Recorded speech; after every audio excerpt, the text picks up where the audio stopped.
Okay, so here's the second half of the group problems for exam 2. These are the new problems.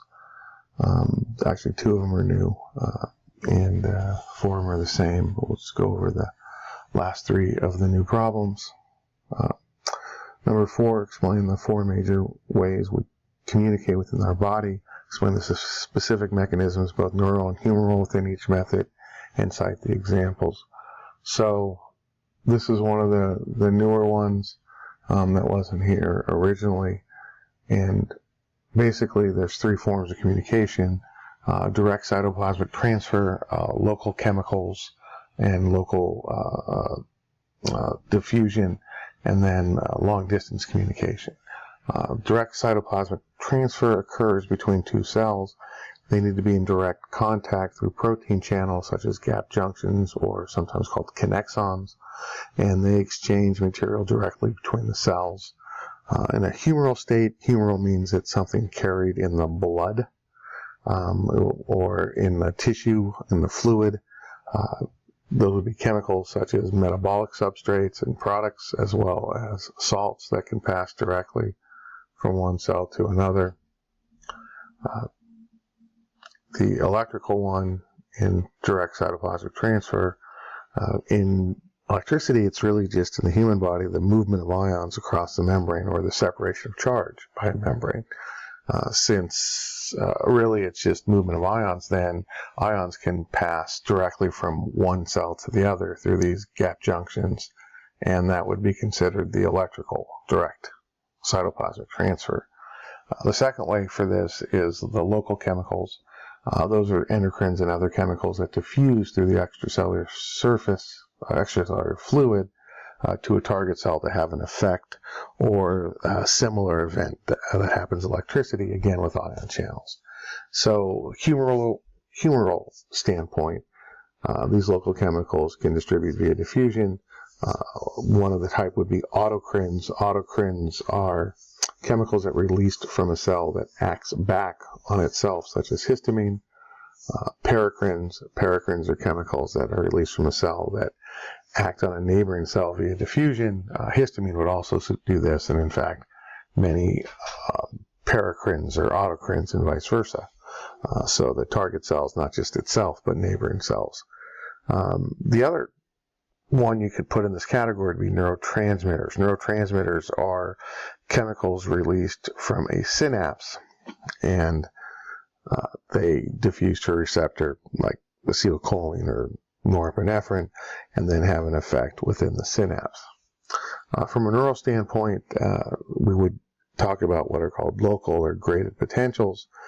Those involve single-gated ion channels, and that neural component would be a local event that decays with time and distance. That could be like an IPSP or an EPSP. Remember, those are excitatory postsynaptic potentials, which make us more likely to send an AX potential because they go higher in terms of threshold, while an IPSP would be inhibitory and would do the opposite. So those are the local chemicals.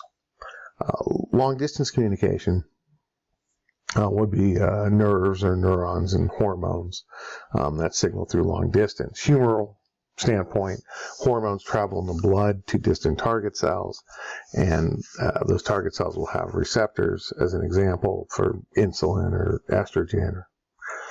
The neural component is neurons transmit AX potentials down the axons by opening double-gated channels. Remember that long-distance communication, the axons are all or none, and they don't decay with time and distance. So that was number 4, communication methods. Number 5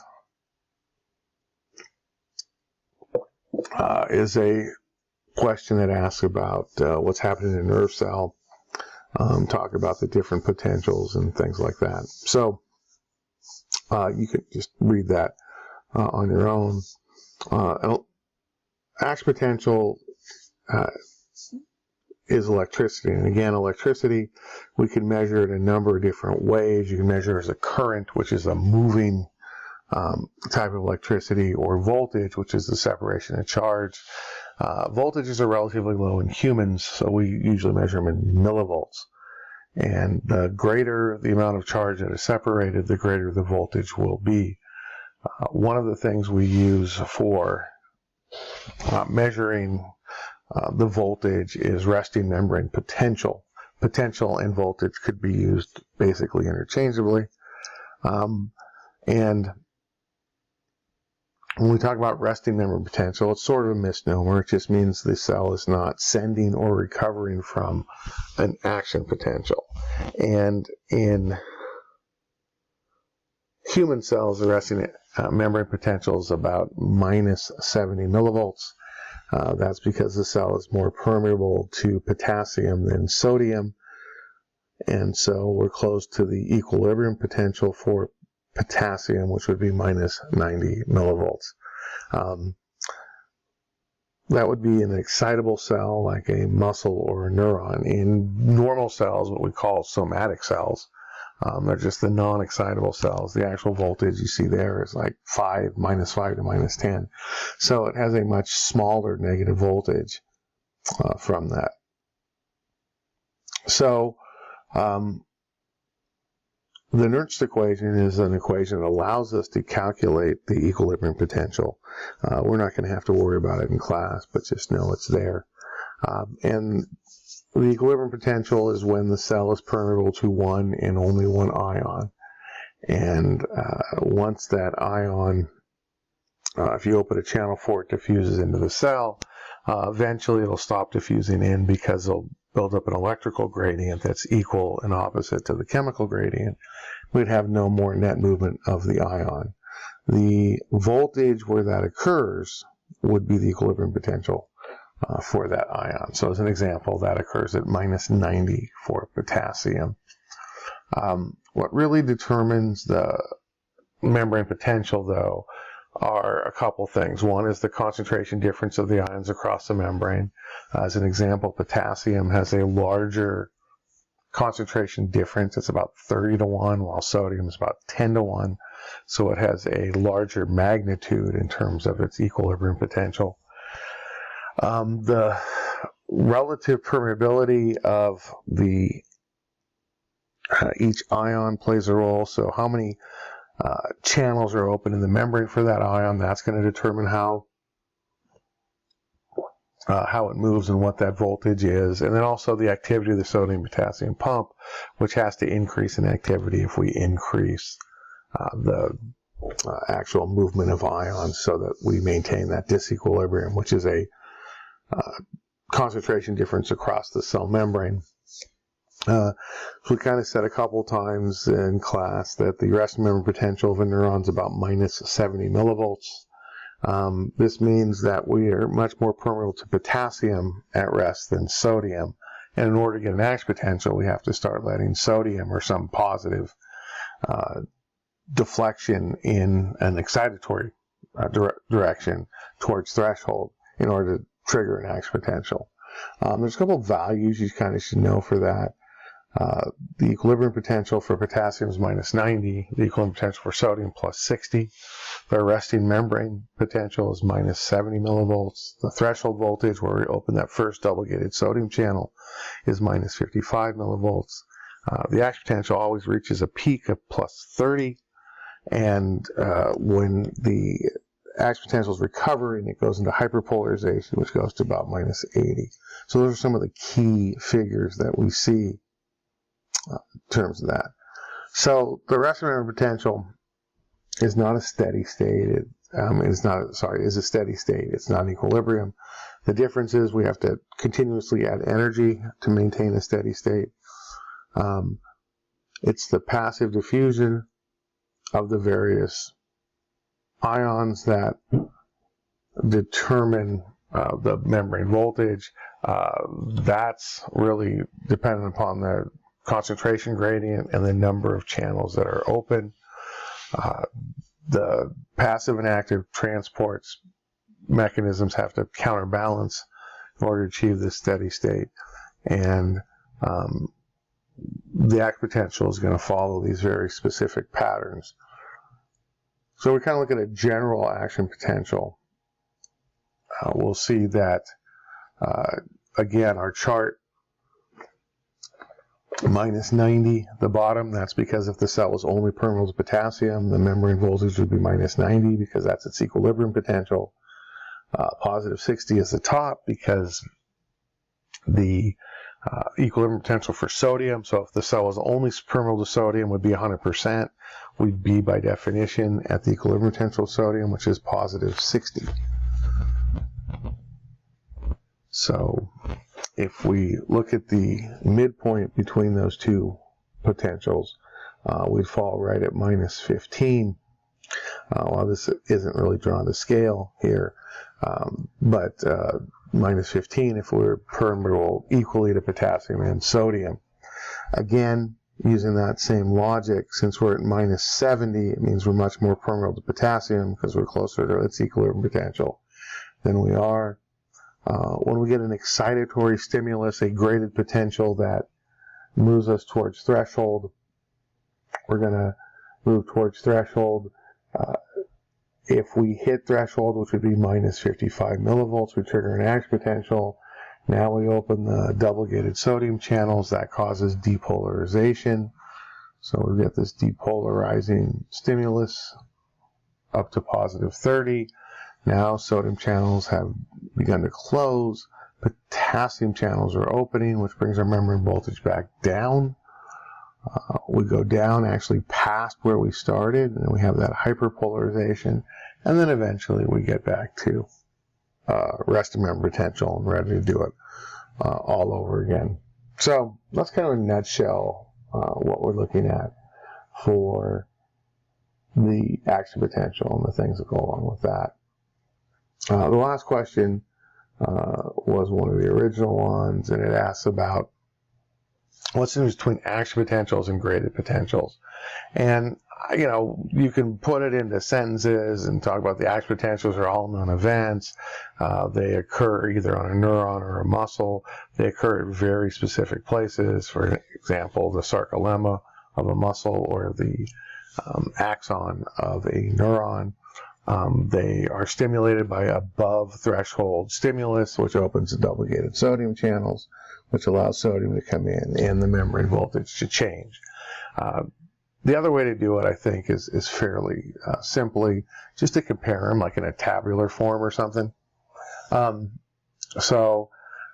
we'll kind of go through this and just kind of compare and contrast the action potential and graded potential. So when we look at the potential size, how big is it? The action potential is always all or none. It fires if it reaches threshold. If it doesn't, it doesn't fire. The graded potential is determined by the size of the stimulus. Bigger graded potentials come from larger stimuli. The amplitude of an action potential is always constant. It goes to plus 30 if it fires. The graded potential, the size varies, and it depends on the size of the stimulus. If we have a bigger stimulus, we'll have a bigger size. Location, since the double-gated sodium channels cause the action potential and they're only on the axon, then the action potential only occurs on the axon. For the graded potential, it could be on dendrite cell body or the axon. It doesn't matter as long as you open a single-gated channel or close a single-gated channel. Coding is frequency for action potentials. It means that the action potentials have a firing rate, and if we increase that firing rate, they determine that's a greater stimulus, and if you decrease that intensity, that frequency, then you have a smaller stimulus. In graded potentials, though, the amplitude, the size of the potential, actually signals the intensity. So if we gave a graded potential to an organism or something, the bigger graded potentials result from the larger amount of stimulus. I mentioned the channels already, but we'll review them here. Action potential goes through a double-gated sodium channel. It's the only double-gated channel we have in our body, while graded potentials go through single-gated channels for sodium, potassium, calcium, or chloride. As a consequence of the double-gated sodium channels, we have a refractory period in action potential, but there's no refractory period in graded potential. Because of the refractory period, we can't add action potentials together, so there's no summation. For graded potential, there's no refractory period, so we can add them together. So if we added two 30 millivolt signals, it would become 60 millivolts. The action potential is always depolarizing, always starts out at a polarized rest, minus 70 or so, and then deflects up. Graded potentials can be depolarizing, bring you towards the threshold, or hyperpolarizing, bring you away from the threshold. The way to make graded potentials, we can divide them up into two parts. Start with EPSPs. Those are excitatory stimuli that drive us towards threshold. I always think of sodium and calcium being together. Both are high concentration outside the cell, lower concentration inside the cell. Both have a large difference between inside and outside, as well. Both are cations. So if you do one for one thing, it'll happen for the other as well. In terms of the way it works in scope and magnitude. So to create EPSPs, you could open a sodium or calcium channel, and again, the positive ions would flow in, making a positive change in voltage, or we could close an already open chloride channel, which means there would be fewer negative ions coming in to reduce membrane potential. Or you could close a potassium channel, which means fewer potassiums leave. So there's less positives leaving the cell, so the voltage goes up. Those would be excitatory, depolarizing towards the actual stimulus. On the other side, you can have an IPSP, or hyperpolarizing stimuli, that would take you further away from threshold. To do that, you just do the opposite. So you would close a sodium or calcium channel, or open a chloride channel where more negatives would come in, making the cell membrane more permeable to chloride, decreases membrane voltage, makes it harder to send an action potential. As a reminder, that's how Renshaw cells work within the spinal cord and their inhibitory nature that we discussed in lab for the reflexes. And then you could also make a hyperpolarizing stimulus by opening a channel for potassium. And that's because potassium will just leak out of the cell, more positives leaving the cell. We're going to have a decrease in voltage, which would be hyperpolarizing. So those are our group problems. This is set 2. Wow, there's another video for set 1. And 2 of them are new, not originally there, so make sure you get the new information on the 2 new ones. And the 2 ones we dropped out, we're just not going to have, because, again, those lectures were lost that dealt with that information because of the mandated school holiday with the movement to the online programs. So that's it for this section.